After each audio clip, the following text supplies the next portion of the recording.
ગુજરાતમાં ભારેથી અતિભારે વરસાદની આગાહી છે અને હાલ હું ગાંધીનગરના સ્ટેટ ડિઝાસ્ટર ઇમરજન્સી સેન્ટર ખાતે છું કે જ્યાંથી રાજ્યની અંદર આ ભારે વરસાદની પળે પળની નજર જે છે તે રાખવામાં આવી રહી છે। તમામ એ કમાન્ડ જિલ્લા કંટ્રોલ રૂમને અહીંથી આપવામાં આવતો હોય છે। જિલ્લા કંટ્રોલ રૂમમાં પણ જે પણ આપત્તિની સ્થિતિ હોય અથવા તો મદદની જરૂરિયાત હોય તો તેનો કોલ જે છે તે આ સ્ટેટ ડિઝાસ્ટર ઇમરજન્સી સેન્ટર ખાતે આપવામાં આવતો હોય છે। અહીં પણ આપ જોશો તો ચહેલ પહેલ આપને નજરે પડશે। એનડીઆરએફ એસડીઆરએફ ટીમોનું જે મૂવમેન્ટ જે છે જે રાજ્યભરની અંદર કરવામાં આવી રહ્યું છે તેનું કોર્ડિનેશન પણ અહીંથી થતું હોય છે।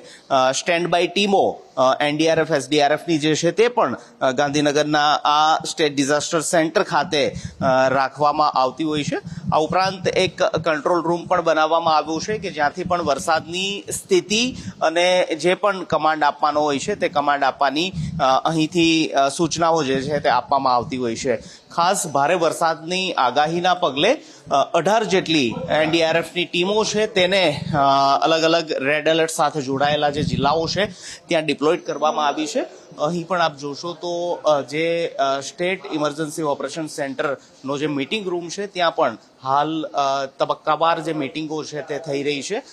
મહેસૂલ વિભાગના અધિક મુખ્ય સચિવ જયંતિ રવિ અત્યારે હાલ મીટિંગ લઈ રહ્યા છે। આ ઉપરાંત અન્ય રાહત કમિશનર સહિતના અધિકારીઓ આ મીટિંગ રૂમની અંદર આપ જોઈ રહ્યા છો કે જ્યાં પણ તમામ રાજ્યના એ જે જિલ્લાઓ છે કે જ્યાં વરસાદની સ્થિતિ અથવા તો રેડ એલર્ટની સ્થિતિ છે ત્યાં અહીંથી તમામ એ પરિસ્થિતિની પેની નજર છે તે રાખવામાં આવી રહી છે। અહીં પણ આપ દ્રશ્યની અંદર જોશો તો કંટ્રોલ રૂમની અંદર પણ તમામ એ વરસાદની સ્થિતિ સાથે જે પણ જરૂરિયાત જે લો લાઇન એરિયા હતા કે જ્યાં સ્થળાંતરની જરૂરિયાત હોય ત્યાં સ્થળાંતર પણ કરવામાં આવી રહ્યું છે। અહીંથી ટેલિફોન જે છે તેના માધ્યમથી અલગ અલગ જિલ્લા વહીવટી તંત્ર છે તેની સાથે સતત સંકલન રાખવામાં આવતું હોય છે। ત્યાં જે પણ અહીંથી સૂચના કેરી ફોરવર્ડ કરવાની હોય છે તે સૂચનાઓ કેરી ફોરવર્ડ કરાય છે। સાથે સાથે તેમને પણ જો કોઈ પ્રકારની મદદની જરૂરિયાત હોય તો તે મદદ પણ અહીંથી પહોંચાડવામાં આવી રહી છે। એનડીઆરએફ એસડીઆરએફની ટીમોનું ડિપ્લોયમેન્ટ થઈ ચૂક્યું છે।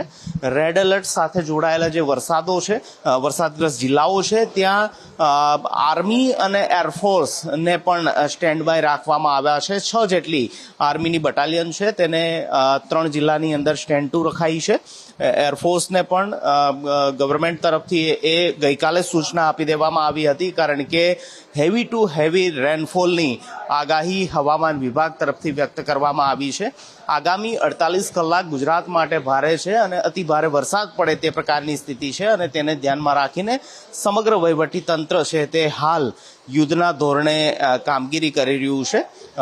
ગઈકાલથી જ જે વહીવટી તંત્ર સાથે જોડાયેલા મહેસૂલ વિભાગ સાથે જોડાયેલા જે અધિકારીઓ છે તેમની રજાઓ પણ કેન્સલ કરી દેવામાં આવી છે અને તમામ એ જિલ્લાના વહીવટી તંત્રને સ્ટેન્ડ ટુ રહેવા માટેની સૂચના આપવામાં આવી હતી અને આજે પણ તમામ એ જિલ્લાઓ કે જ્યાં હાલ વરસાદની શરૂઆત થઈ ચૂકી છે આગામી કલાકોની અંદર એ જિલ્લાઓ કે જ્યાં રેડ એલર્ટ આપવામાં આવ્યું છે તેવા જિલ્લાની અંદર ભારે વરસાદ વરસી શકે છે ત્યાં પણ તમામ વહીવટી તંત્ર જે છે તે ખડે પગે છે।